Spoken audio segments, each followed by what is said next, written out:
दोस्तों इस वीडियो में बात करेंगे मैक्स फोर्स्योर लिमिटेड आईपीओ के बारे में। तो ये एसएमई आईपीओ होने वाला है। तो चलिए जानते हैं कि कंपनी का बिजनेस कैसा है, इसके फाइनेंशियल कैसे हैं और आगे आईपीओ में अप्लाई करना है या फिर नहीं करना है। तो चलिए वीडियो को शुरू करते हैं।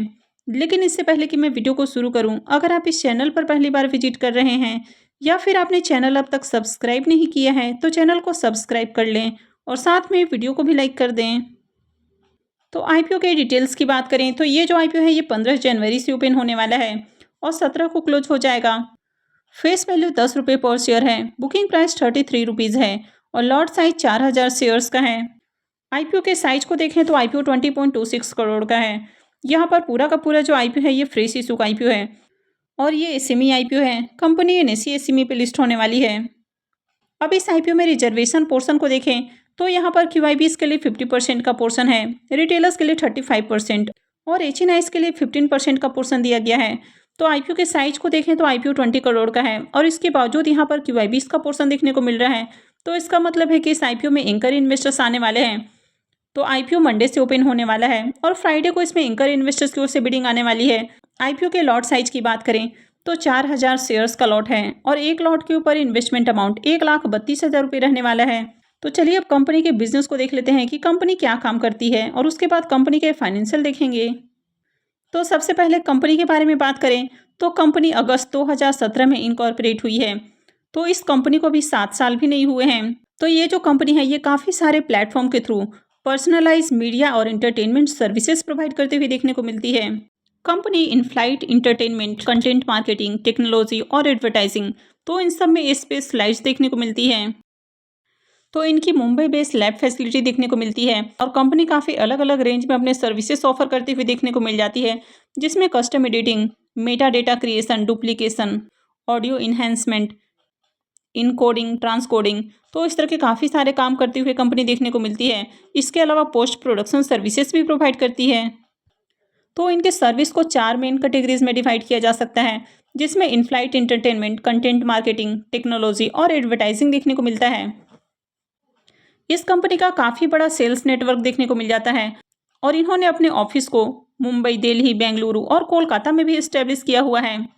और कंपनी इंडिया के साथ ही इंडिया के बाहर भी अपने प्रोजेक्ट मैनेज करते हुए देखने को मिलती है, जहां पर आपको इंडियन सब कॉन्टिनेंट और मिडिल ईस्ट देखने को मिल जाता है। तो ये जो कंपनी है ये बहरीन, कुवैत, यूएई, तो इन सब जगह में भी काम करते हुए देखने को मिल जाती है। तो अगर इनके बिजनेस को देखें तो कंपनी मीडिया और इंटरटेनमेंट सेगमेंट में काम करते हुए देखने को मिल रही है। तो ओवरऑल इनका बिजनेस अच्छा देखने को मिल रहा है। हालांकि कंपनी काफ़ी छोटी देखने को मिल रही है। कंपनी के अगर फाइनेंशियल को देखें तो यहाँ पर फाइनेंशियल 21 से फाइनेंशियल 23 का कंप्लीट फाइनेंशियल है और फाइनेंशियल 24 के 2 क्वार्टर यानी कि 6 मंथ का फाइनेंशियल देखने को मिल जाता है। तो अगर एसेट की बात करें तो एसेट के अंदर ईयर ऑन ईयर आपको ग्रोथ देखने को मिल रही है। रेवेन्यू की बात करें तो कंपनी के रेवेन्यू भी साल दर साल बढ़ते हुए देखने को मिले हैं। अगर कंपनी के प्रॉफिट आफ्टर टैक्स को देखें तो फाइनेंशियल 21 में कंपनी का प्रॉफिट 36 लाख देखने को मिलता है। फाइनेंशियल 22 में कम होकर करीब 35 लाख के अराउंड देखने को मिल रहा है और फाइनेंशियल 23 में देखें तो इसका जो प्रॉफिट है उसमें काफ़ी बड़ी जंप है, यानी कि बढ़ के ये 441 लाख से भी ज़्यादा देखने को मिल रहा है। यानी कि पिछले साल के मुकाबले देखा जाए तो इसका जो प्रॉफिट है वो 1162% आपको देखने को मिल रहा है, यानी कि 1162% की इसमें जंप देखने को मिल रही है। वहीं अगर फाइनेंशियल 24 के 2 क्वार्टर को देखें तो इसका जो प्रॉफिट है वो 370 लाख देखने को मिल रहा है। तो यहाँ पर भी बढ़िया प्रॉफिट देखने को मिल रहा है। नेटवर्थ के अंदर देखें तो यहाँ पर भी ईयर ऑन ईयर आपको ग्रोथ देखने को मिल रही है। और अगर कंपनी के रिजर्व को देखें तो कंपनी के रिजर्व भी continue year on year increase होते हुए देखने को मिले हैं। और अगर कंपनी के बोरोइंग्स की बात करें तो करंट में कंपनी के ऊपर 462 लाख का डेट देखने को मिल जाता है। हालांकि कंपनी के पास काफ़ी अच्छे रिजर्व हैं और कंपनी अच्छे प्रॉफिट भी बनाते हुए देखने को मिल रही है। तो कंपनी के ऊपर आपको ज़्यादा डेट देखने को नहीं मिल रहा है और कंपनी आईपीओ से जो फंड रेज करने वाली है तो उससे कर्ज का भी भुगतान करेगी। तो आगे ये जो डेट है वो और कम होने वाला है। हालांकि एसएमई आईपीओ के अगर फाइनेंशियल को देखें तो इनके फाइनेंशियल काफ़ी अट्रैक्टिव देखने को मिलते हैं, तो कभी कभी इन पे बिलीव करना भी मुश्किल हो जाता है। अब यहाँ पर देखें फाइनेंशियल 22 से फाइनेंशियल 23 के पीरियड में तो 1162% की जंप देखने को मिल रही है।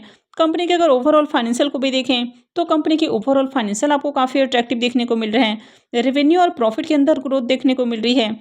साथ ही कंपनी के जो रिजर्व हैं वो भी आपको साल दर साल बढ़ती हुई देखने को मिले हैं। कंपनी की अगर मार्केट कैप को देखें तो कंपनी काफ़ी छोटी देखने को मिल रही है, मात्र 75 करोड़ का मार्केट कैप है। आरओई और आरओसी को देखें तो ये दोनों ही अट्रैक्टिव हैं। कंपनी के ऊपर डेट काफ़ी कम देखने को मिल रहा है। रिटर्न ऑन नेटवर्थ को देखें तो ये भी आपको ठीक ठाक देखने को मिला है। अब अगर आप इसके पी मल्टीपल को भी देखें तो इसका जो पी मल्टीपल है वो 12.42 का है, यानी कि कंपनी आपको रिजनेबल प्राइस के ऊपर आईपीओ लाते हुए देखने को मिल रही है। तो यहाँ पर देखें तो कई सारे आपको प्लस पॉइंट देखने को मिल रहे हैं, जैसे कि आईपीओ छोटा देखने को मिल रहा है, उसके बावजूद क्यूआईबीस का पोर्शन है, तो इसका मतलब है कि एंकर इन्वेस्टर्स आने वाले हैं। कंपनी के फाइनेंशियल अट्रैक्टिव देखने को मिल रहे हैं, कंपनी के ऊपर ज़्यादा डेट नहीं है और आईपीओ भी सही वैल्यूएशन पर आते हुए देखने को मिल रहा है। तो आईपीओ की ऑब्जेक्टिव की बात करें तो सबसे पहला ऑब्जेक्टिव हो जाता है फंडिंग ऑफ एक्सपेंसेस। तो यहाँ पर कंपनी ने बताया भी है कि कंपनी किस एक्सपेंसेस के ऊपर खर्च करने वाली है। इसके बाद सेकेंड हो जाता है funding working capital requirements. Third हो जाता है प्रीपेमेंट और रीपेमेंट। तो यहाँ पर कंपनी के पास डेट आपको कम देखने को मिल रहा है और कंपनी आईपीओ से जो फंड रेज करने वाली है तो उससे भी कुछ पैसा अपने कर्ज के भुगतान पे खर्च करेगी, तो कंपनी के ऊपर जो डेट है वो आगे कम होने वाला है। और फोर्थ हो जाता है general corporate purpose. Maxpo limited IPO में प्रमोटर्स की होल्डिंग को देखें तो कंपनी के प्रमोटर्स की होल्डिंग अभी 84.35% है और आईपीओ आने के बाद प्रमोटर्स की होल्डिंग 61.58% रहेगी। तो आईपीओ के इंपॉर्टेंट टाइम टेबल की बात करें तो ये आईपीओ 15 जनवरी से ओपन होने वाला है, लेकिन कोई भी आईपीओ एंकर इन्वेस्टर्स के लिए एक दिन पहले ओपन हो जाता है, तो ये आईपीओ फ्राइडे को ही एंकर इन्वेस्टर्स के लिए ओपन हो जाएगा और आईपीओ 17 जनवरी को क्लोज होने वाला है। आईपीओ का अलॉटमेंट डेट 18 जनवरी रहेगा, रिफंड डेट 19 जनवरी होने वाला है, क्रेडिट डेट भी 19 जनवरी रहेगा और आईपीओ की लिस्टिंग 22 जनवरी को होने वाली है। तो चलिए इसके ग्रे मार्केट प्रीमियम देख लेते हैं और उसके बाद जानेंगे कि इसमें अप्लाई करना है या फिर नहीं करना है। मैक्सपो श्योर आईपीओ के ग्रे मार्केट प्रीमियम को देखें तो इसके प्रीमियम में काफ़ी शानदार उछाल देखने को मिल रहा है। कल इसका प्रीमियम 5 रुपये के ऊपर देखने को मिल रहा था, उसके बाद बढ़कर ये 12 रुपये तक आते हुए देखने को मिला, फिर थोड़ी देर बाद 14 रुपये के ऊपर और अभी बात करें तो इसका प्रीमियम 24 रुपये के ऊपर देखने को मिल रहा है। तो इसके प्रीमियम में शानदार उछाल देखने को मिला है। आईपीओ में अगर लॉट साइज की बात करें तो 4000 शेयर्स का लॉट है, इसका मतलब है कि आईपीओ से करीब 96,000 रुपये का प्रॉफिट हो सकता है।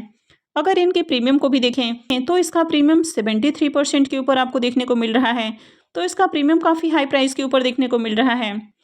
आईपीओ में देखें तो लगातार डिमांड बनी हुई है, यानी कि ग्रे मार्केट में इसके प्रीमियम लगातार हाई पे हाई लगाते हुए देखने को मिल रहे हैं। अब कंपनी के बिजनेस और फाइनेंशियल की बात करें तो दोनों ही काफ़ी अट्रैक्टिव देखने को मिल रहे हैं।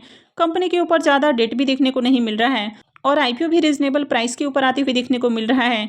आईपीओ का साइज भी छोटा है और यहाँ पर एंकर इन्वेस्टर्स भी आने वाले हैं, तो अगर आगे बढ़िया एंकर लिस्ट आता है तो आईपीओ में डेफिनेटली अप्लाई किया जा सकता है। तो मैं आगे भी आपको इससे जुड़ी हुई अपडेट कंटिन्यू देती रहूँगी, तो इसके लिए आप चैनल से जुड़े रहें और चैनल को सब्सक्राइब करके रखें। और अगर आपने इस वीडियो को अब तक लाइक नहीं किया है तो वीडियो को भी लाइक कर दें और वीडियो को अंत तक देखने के लिए आप सबका बहुत बहुत धन्यवाद।